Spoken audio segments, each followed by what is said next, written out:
As the City of London prepares for the 2012 Olympic Games, technicians and engineers all over the world make their final tests to ensure the Games can be broadcast into as many households worldwide as possible.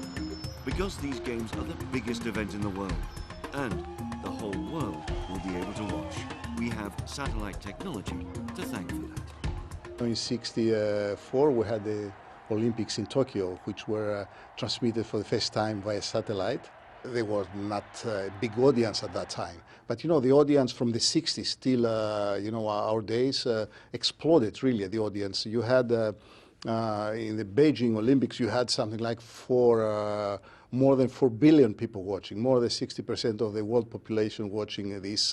And of course, satellites were behind there. It has been exactly 50 years since the Telstar satellite was launched and started the era of satellite television, which has radically changed the way we can watch and share the most memorable events around the globe. The modern Olympics have grown together with satellite television, and audiences worldwide can experience the event as if they were there themselves, now in HD or even 3D television. The 2012 Games are expected to reach 4 to 5 billion viewers. Today, you would not expect not to have live coverage of an event like the Olympic Games. Before, you had one event, one coverage, which was the same all over the world.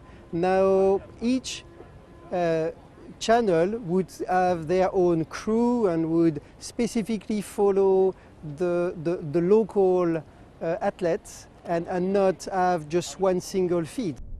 Circling the globe, there are over 600 telecommunications satellites, hundreds of them transmitting television images of one kind or another. Although television broadcasters still use SNG vans for major planned events, such as the Olympics, another cornerstone in modern live news broadcasting is BGAN, the Broadband Global Area Network. BGAN can be used practically anywhere in the world and uses laptop-sized terminals that can upload images to a satellite.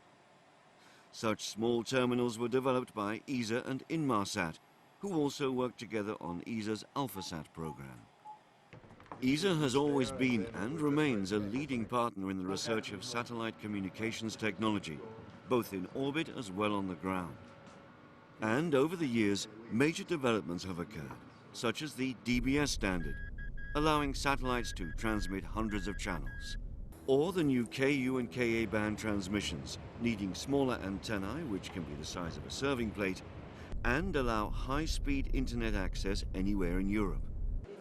Broadcast satellite technologies give a whole new meaning to the word live. In about a second, due to the distances and the transmitting and receiving processes, images reach the TV screen at home. Satellites can be involved in broadcasting directly to your home television. It can be used to broadcast to a TV, which is broadcasting terrestrial television.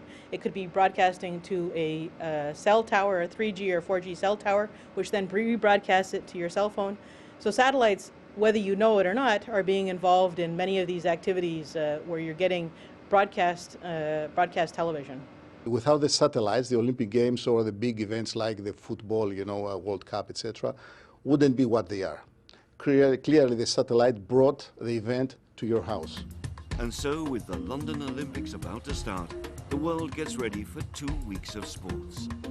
A truly global television event watched by billions, made possible by satellite technology. So now, let the Games begin.